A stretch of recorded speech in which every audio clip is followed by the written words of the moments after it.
Hello everybody and welcome to our module on porphyrias. Porphyrins are large nitrogen-containing molecules that are important components of heme, which as you may know is an important component of hemoglobin. At the bottom left side of the screen is the structure of protoporphyrin. Protoporphyrin is part of the heme molecule. When you add an iron to the middle of a protoporphyrin molecule, you get a molecule of heme. So porphyrias are disorders of porphyrin synthesis, and they all result from deficient enzymes in the heme synthesis pathway. What's interesting about these disorders is that they rarely cause anemia. You would think if there were problems synthesizing heme that this would lead to decreased production of hemoglobin and therefore an anemia. However, usually the enzymes function to enough of a degree that you can make heme for hemoglobin. The problem is that intermediates begin to accumulate, and the accumulation of these porphyrin intermediates is what leads to the symptoms of these disorders. So let's review some details about heme. This is its structure at the bottom right side of the screen here. It's an important component of hemoglobin, and it's mostly produced in the bone marrow and the liver. Now, most people know that heme is made in the bone marrow where red blood cells are produced, and this is where 80% of heme production occurs, and the heme that's produced in the bone marrow goes into the red cells as hemoglobin. However, you also want to remember that the liver produces a significant quantity of heme. About 20% of heme production occurs in the liver, and it's used in the cytochrome P450 enzymes, and this will be important later when we talk about things that can exacerbate the porphyria conditions. Anything that increases the activity of these cytochrome P450 enzymes can increase the symptoms of some of the porphyrias, and that's because heme is produced in the liver as part of these enzymes. Heme synthesis begins in the mitochondria. The initial ingredients are succinyl-CoA, which you may know is an intermediate in the TCA cycle, and also the amino acid glycine. They are combined to form a molecule called delta-aminolevulonic acid, or D-ALA, and the enzyme that does this is D-ALA synthase. And this is the rate-limiting step in heme synthesis. This enzyme's activity is inhibited by heme, so that when there are sufficient quantities of heme, this enzyme is less active, and when there's not enough heme, this enzyme is more active. The middle pathway of heme synthesis occurs in the cytosol, and then the final steps also occur back in the mitochondria. We'll see how all of this occurs in a few slides. This is a slide showing heme synthesis that I used in the module on microcytic anemias, and in that module I talked about how sideroblastic anemias and lead poisoning could inhibit several enzymes in the heme synthesis pathway to such a degree that heme production was impaired and anemia resulted. So just by way of review, I want to point out that in the sideroblastic anemias, D-ALA synthase is ineffective, and that leads to decreased heme synthesis and a microcytic anemia. In lead poisoning, the enzyme D-ALA dehydratase and ferrochelatase can be inhibited, and that also can lead to decreased heme production and an anemia. Here's another map of the heme synthesis pathway. This is the map that we'll use to understand the porphyrias. The process begins in the mitochondria, where succinyl-CoA and glycine are combined by D-ALA synthase to form D-ALA. The process then moves out into the cytosol, where there are a series of steps. It then returns back to the mitochondria for the final steps, where protoporphyrin is combined with iron to form heme. Heme then exerts negative feedback on D-ALA synthase. The porphyrias are a group of disorders. More than 8 of them have been described. The 2 most common, keeping in mind they're all very rare, are porphyria cutanea tarda and acute intermittent porphyria. Both of these disorders, which we'll talk about in this module today, do not cause anemia. There's no significant drop in the hemoglobin concentration. They're sometimes referred to as hepatic porphyrias because they primarily affect heme synthesis in the liver, and the symptoms from these disorders all come from accumulation of intermediates, not from a drop in the hemoglobin level. Porphyria cutanea tarda, it's often called PCT, is the most common porphyria. It results from deficiency of the enzyme UROD, which is uroporphyrinogen decarboxylase. This is the 5th enzyme in the heme synthesis pathway. Going back to our map of the heme synthesis pathway, this is where the enzyme UROD exerts its effects. It converts a structure called uroporphyrinogen 3 into another structure called coprophyrinogen 3, and this is the 5th enzyme in the heme synthesis pathway. To understand this disorder, we need to work through a little bit of chemical vocabulary. So let's take a look at the chemical structure of uroporphyrinogen 3 at the bottom right side of the screen. You can see that the center of the structure is 4 rings, much like what you will ultimately find in heme molecules. Dangling off those 4 rings are a number of groups that end in a carboxylic acid. Some of those groups have 3 carbons. For example, this one right here has 3 carbons. I'm circling them now. Others of these groups dangling off the central molecule have only 2 carbons. For example, this one has only 2 carbons right here. So a uroporphyrinogen is a molecule that has 4 propionic acid groups. Those are the groups with 3 carbons. And also 4 acetic acid groups. Those are the groups with 2 carbons.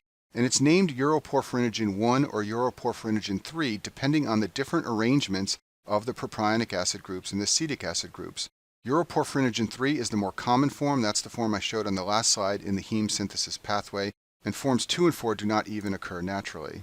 To make this more clear, I've shown the structure of uroporphyrinogen 3 on the left side of the screen and uroporphyrinogen 1 on the right side of the screen. I'll now overlay them with the letters A or P, A for the acetic acid groups and P for the propionic acid groups. And you can see that in uroporphyrinogen 1 it always alternates AP, AP. On the other hand, in uroporphyrinogen 3 there's a section here where it does not alternate, it goes PAAP, and that's the different structure of the carboxylic acid groups that gives uroporphyrinogen 3 its name versus uroporphyrinogen 1. Just a little more vocabulary and then we'll return to our discussion of the porphyrias. A porphyrinogen is a non-oxidized molecule. A porphyrin is an oxidized molecule, meaning that it has lost hydrogen. If you look at the bottom left side of the screen, again, I've shown the structure of uroporphyrinogen 3. To convert that to uroporphyrin 3, it must be oxidized. This means it must lose hydrogen. And you can see that there are a series of single bonds here between the rings inside of the molecule. They have now been converted into double bonds in the structure of uroporphyrin 3. That means that oxidation has taken place, and that is the difference between uroporphyrinogen and uroporphyrin. So back to Porphyria cutanea tarda. In this disorder, there is accumulation of uroporphyrinogen. At the bottom of the screen, I've shown the reaction that urod catalyzes. It converts uroporphyrinogen 3 into the structure coproporphyrinogen 3. And when urod is deficient, that leads to the disorder Porphyria cutanea tarda. The uroporphyrinogen that accumulates will be oxidized and become uroporphyrin. This will appear in the plasma and be excreted in the urine. It's also transported to the skin, and in the skin it causes skin damage on exposure to light, which is a major feature of this disorder. That's why the word cutanea is in the name. Once you understand that, it's very easy to understand the symptoms of Porphyria cutanea tarda. These patients have chronic blistering skin lesions from the accumulation of uroporphyrins in the skin. This is often accompanied by evidence of hepatitis, including an increased AST and ALT. This is because heme synthesis is impaired in the liver and uroporphyrins are accumulating in the liver and causing liver damage. In addition, the urine appears tea-colored. That's because uroporphyrins are being filtered in the glomeruli and going out in the urine and changing the color of the urine. A few more details on the pathophysiology of Porphyria cutanea tarda. Decreased urod activity is usually acquired. The type 1 version of this disorder has normal gene function. An unknown environmental trigger leads to decreased urod activity. Another thing to be aware of is that excess iron plays a central role in this disorder. If you do a liver biopsy on patients with this disorder, you often find increased hepatic iron. And in fact, phlebotomy is sometimes used for treatment because it reduces iron stores. PCT is considered an example of an iron overload syndrome similar to hemochromatosis. If you remember that heme is synthesized in the liver to be used in cytochrome P450 enzymes, then it's easy to remember some of the susceptibility factors for Porphyria cutanea tarda. These are all factors that can worsen the disease, and many of them are also things that you probably know affect the liver. So alcohol consumption can affect the liver, and it can also worsen Porphyria cutanea tarda. Hepatitis C affects the liver, obviously. And then finally, HIV is also a well-described susceptibility factor for this disorder. The diagnosis of this disorder is complex. It's often done at specialized centers, but some of the principles are easy to understand if you know the biochemistry we talked about. You can first of all measure the plasma or urine porphyrin levels for screening. They will be elevated in this disorder as well as many other porphyrias. Once you determine that the porphyrin levels are high, you can then fractionate them, and you will find that the uroporphyrin level is increased because of the deficiency of urod. As I said before, this disorder is often treated with phlebotomy because if you remove the excess iron, the liver function can improve. In addition, hydroxychloroquine, a malaria drug, is often used. The mechanism of this drug's benefit is unclear. This was actually discovered incidentally years ago when patients were given this drug for reasons other than porphyria, and they noticed that the porphyria symptoms could improve under certain circumstances. Far and away, the coolest feature of this very rare disorder is that there is a hypothesis that it is the origin of the vampire myth. Patients with this condition often avoid the sun because it can exacerbate the skin symptoms.